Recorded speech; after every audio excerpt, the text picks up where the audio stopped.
extremely high, but then when they start to cool down, they're just a little bit below average compared to the rest of MPL ID. Like a microwave, it does seem like, right? Let's see here, RRQ though, with the first pick in the second phase, what do they need? They have DPS already, they need bodies, right? So I'm thinking a hero here for, can we expect a Thamos here?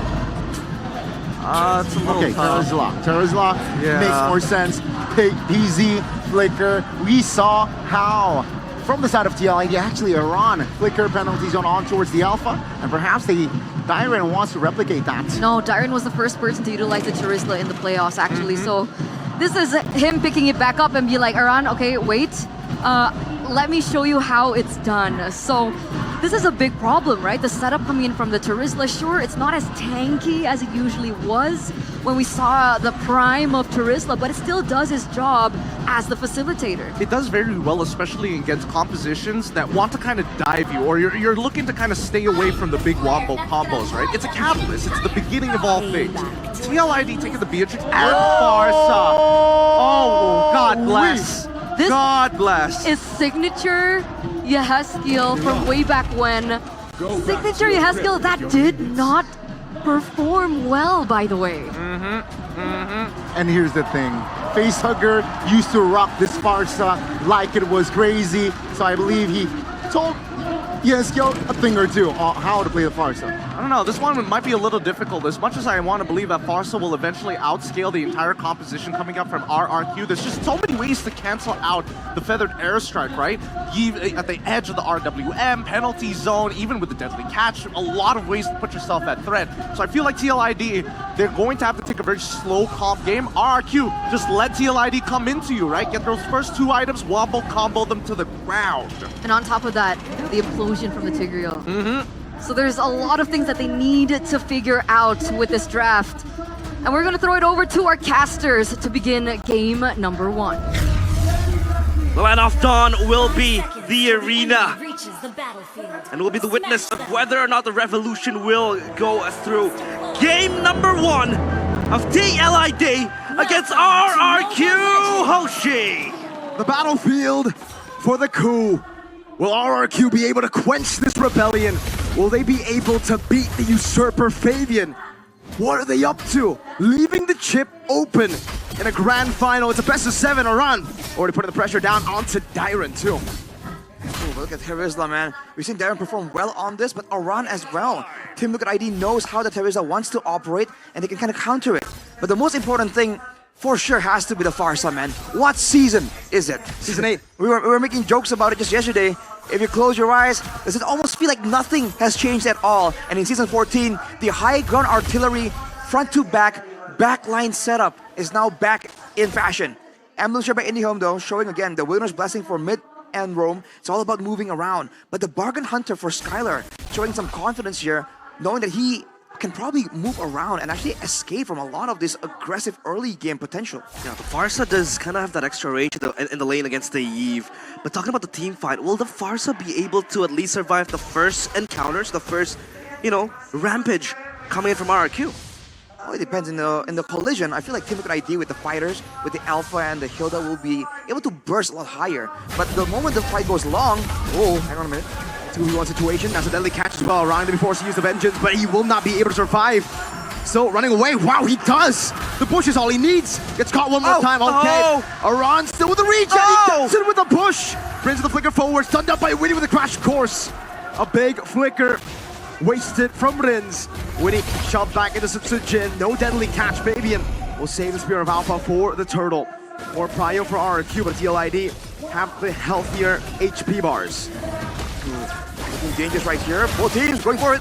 We do with the crash course over to Sutsujin. Now it's going to be the feathered airstrike over the shove back from Enoch. Fabian with the Spear of Alpha. Going to the Tyrant still. Losing his life. Win in the back with the crash course is now. Iran jumps in, but he's going to be caught into the turtle pit. Sutsujin guns him down. And Rins gets him out with a double kill.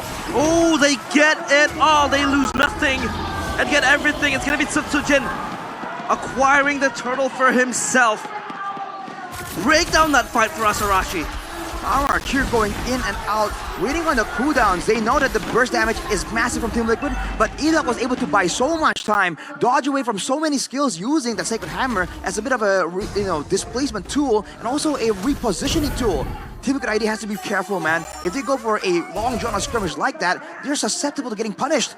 But looking at Talon's prediction right here, I'm alone. No, you're not. No, you're not. Mirko is right there with you. Yes, sir. Two Sorry, I boats. got used to us being on the different side. Don't worry, Arashi. When BTR ain't here, Kescute is RRQ, right? Hey. So there's a bit of BTR there. Yeah. All right, deal. An alliance made between the robots and the kings for now.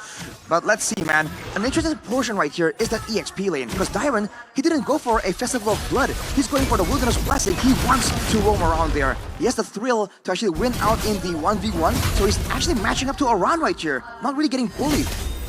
It's almost like yesterday, Aran, when he was playing at Terizla, game number 3, he was constantly rotating into that mid lane, right? Just to help build that prio, help with the Wilderness Blessing as well to, fasten up his movement speeds. And of course now Dyron on the subject of maybe a potential dive, but he's still tanky enough to survive the onslaught because he is a Terizla after all. Sure, the body of Smith has been nerfed, but at least he can be able to just hold himself right there. Watching this emoji right there, Sticker. Dyron is playing it safe. No, he doesn't have to risk anything. Wave is still going to be available to be collected by him. Yes, though, rushing the lightning truncheon. Nothing else. Not even the boots. He wants that burst damage. He knows his team is relying on it to get those pickoffs in the early game. He needs to be the one roaming around with the wings by wings to actually combo with Witty. Yeah. He needs that burst damage early game because look at TLID, they want to advance further. Oh! Amazing poke from RRQ. Rins is popping the real world inflation, getting the prio over, but remember for TLID, can utilize it as a quicker forward in the crash course, also with a shortcut. Rins gonna be compromised. Fabian with a steal! We in the back now, Ron jumping in. Skylar getting rid of him, but yeah, Heskill has rotated over. We'll try to go for some damage. A-Rod cheeky with the Vance Rage. Dyron's still able to survive right now, but look at the damage, the implosion! Enoch finding two. Aran jumping back now, getting one. Getting very low, the bush right there. Enoch will fall, Aran will live. The cavalry charges, and they get the dub in the second turtle skirmish. Again, a trade happening. Oh! Heron Shiki almost able to take down Rins. What was that, Arashi? It's a great move from Team Liquid ID. They make sure they use Aran to its full potential. That's the combo, but look at Skylar. Whoa! Of course, she has skill with the rotation. Skylar, you have the flicker. Can you dodge from everything? That's one! That's two, a basic from Witty. Dyron trying to help up in the top lane. We'll go for the hammer strikes over to the mini waves. We'll try to survive the power of wildness. We'll shoot Dyron down. He will have to respect this damage. In the mid lane, that's a solo kill! The Usurper is online! This mid game is disgusting, man. The sustain, the damage, all these fighters for Team Liquid ID and all the long-range burst damage is really allowing them to really threaten RRQ. Even when they're playing safe, it's never really that safe. The fact that the Vengeance is also on Aran, he can just go in the back, and even if he gets taken out eventually, Skylar's gonna lose so much HP beating on him. And we've seen yesterday, Aran actually goes for the blade armor afterwards. Yeah. So Skylar's gonna lose a lot of HP, and Rins is gonna be zoned out because Aran's gonna run straight at him, kind of negating his effect in those big team fights where the Yve, in theory, should be able to actually spam out more DPS. Now he has the Thunderbelt ready, of course. To take a look at the audience prediction by the new application GoPay, 86% for RRQ. Of course, the trust of the civilians of the kingdom still stands tall, unearthed on the kingdom, but Fabian. Whoa, very brave to go in onto Edok, but that will give them a lot of advantage. That's Edok forced to back away. But the airstrike over the Rins. Very, very low. Entropy forward. The snipe that from Skylar. A-Rock trying to pinch him down with an Amir's passion, unable to find it now as Dyron will peel. That's a strong down, but it will not connect. Aran caught. That's a turtle taken down by Fabian. Meanwhile, Witty that pops in a shortcut. Fabian pops into that shortcut. Witty will lose his life. Edok, implosion, finding Witty. Fabian is slicing through the Kings like they are nothing. Edok down, Rins down. The two members who've been so reliable are now down, and Fabian wants to continue the battle. RRQ don't. The Crown Prince is still intact, but you can see the Usurper inching closer to the Revolution. Fabian again, just diving into the backline of RRQ Hoshi. All this pressure, man. 2,000 gold ahead. Even the mid turret, Team Liquid ID pulling off all the stops. They know they have the better early game. and they're just forcing RRQ into these brawls. But the fact that RRQ are able to find something small, very small wins in these fights, kind of keeping them from actually losing too far in gold. But 3K is definitely significant, and Team Liquid ID, they're not stopping here. They do have that shortcut by Chip, so they can keep forcing out these plays from RRQ. And despite the fact that they've been clumping up for the deadly catch, for all the AoE of RRQ, they've been coming out on top, showing again how much sustain is there. Because Rince has the glowing wand. That is the reduced amount that Team Liquid is using to sustain these fights. And Yaskill just rushed into the Divine Glaive as his second item. But number one was Lightning Truncheon, now it is the Divine Glaive. Talk to me about this item, Arashi. What is he trying to achieve? There's more burst damage, man. Pharsa's base damage is already quite significant.